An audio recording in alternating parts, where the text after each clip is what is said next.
Assalamualaikum warahmatullahi wabarakatuh. Selamat pagi, salam sejahtera bagi kita semua. Perkenalkan, nama saya Rezandi Gunawan, NPM 1954151006, mahasiswa dari jurusan Kehutanan, Fakultas Pertanian Universitas Lampung.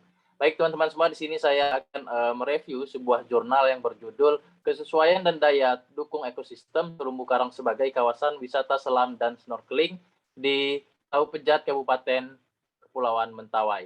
Ini merupakan suatu tugas dari penyelesaian tugas ekowisata praktikum.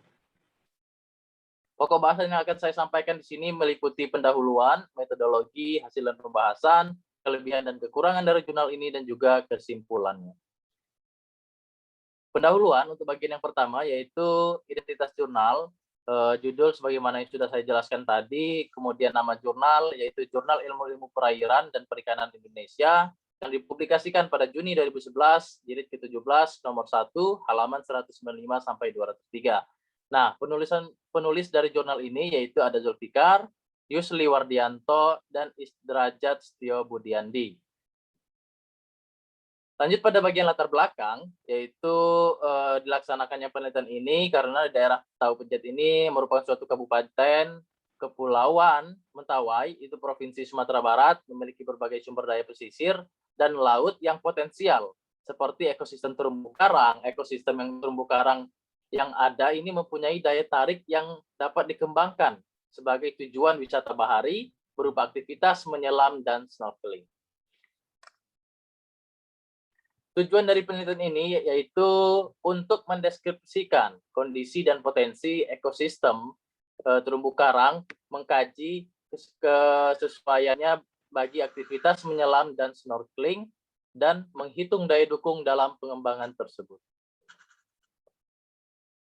Adapun metodologi yang dilakukan pada penelitian ini, yang pertama yaitu daya dukung analisis untuk menentukan jumlah turis yang dapat memanfaatkan area pada luasan tertentu, yang dilanjutkan dengan seismic beauty estimate atau dengan metode SBA, diterapkan untuk menentukan kualitas keindahan terumbu karang. Yang selanjutnya, penentuan strategi pengembangan dilakukan dengan analisis SWOT.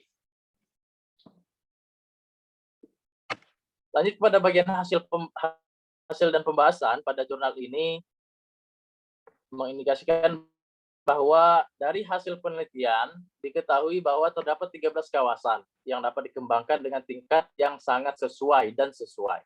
4 kawasan sangat sesuai untuk wisata selam, 2 kawasan sangat sesuai untuk wisata snorkeling, 4 wisata sesuai untuk wisata selam, dan 3 kawasan sesuai untuk wisata snorkeling. 3 analisis SBE membuktikan tingginya minat wisatawan terhadap kondisi ekosistem terumbu karang. Dalam pengembangannya diperlukan strategi yang seimbang antara kepentingan ekologi, sosial, dan ekonomi tanpa mengabaikan kepentingan masyarakat lokal. Dan kekurangan dari jurnal ini antara lain yang pertama yaitu dilihat dari kelebihannya, pada penelitian ini menggunakan metode seismic beauty estimate atau SBE, yang mana sudah kita ketahui bersama metode ini sangat cocok untuk digunakan sebagaimana menurut Hakim tahun 2008 itu kualitas visual landscape itu ya yang berbasis landscape atau pemandangan ekosistem terumbu karang itu dapat diketahui dengan analisis spasial dalam bentuk penilaian visual landscape dan dalam kaitannya dengan pengembangan pariwisata. Yang kedua yaitu kekurangannya. Kekurangannya adalah yang sangat mencolok dalam penelitian ini ialah kurangnya kesesuaian yang dituliskan bagian metode penelitian, yang mana dilakukannya analisis menggunakan SBE, maka selanjutnya akan dianalisis menggunakan SWOT. Namun, dalam pengaplikasiannya, analisis SWOT di sini tidak digunakan. Jadi, dia hanya menganalisis menggunakan SBE, selanjutnya SWOT-nya tidak digunakan. Kesimpulan dari penelitian ini didapatkan bahwa hasil analisis kesesuaian memperlihatkan adanya 13 area potensial untuk pengembangan daerah nyaman dan snorkeling, sebagaimana sudah disebutkan pada bagian hasil. Yang kedua, hasil analisis SBE ini membuktikan bahwa tingginya minat wisatawan terhadap kondisi ekosistem terumbu karang. Baik, itu saja yang dapat saya presentasikan. Terima kasih atas kesempatannya, dan mohon maaf apabila ada kesalahan kata dalam penyampaian. Saya akhiri. Wassalamualaikum warahmatullahi wabarakatuh.